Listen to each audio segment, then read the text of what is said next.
Huyo ni Mheshimiwa Ridhiwani Kikwete akitoka hapa katika dimba la Uhuru mara baada.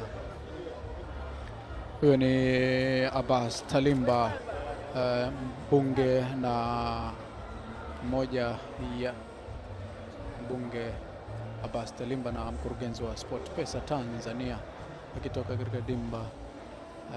Kocha Julio, lakini GSM na yuko hapo,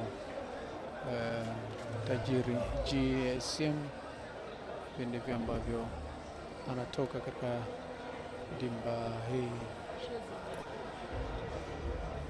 anaingia kwenye gari GSM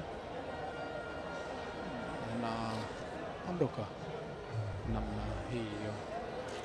Mara baada ya mchezo kutamatika, basi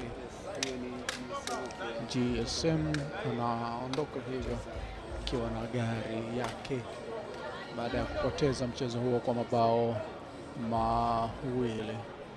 GSM ambaye ni mdhamini wa Young Africa, ndivyo ambavyo anaondoka katika dimba la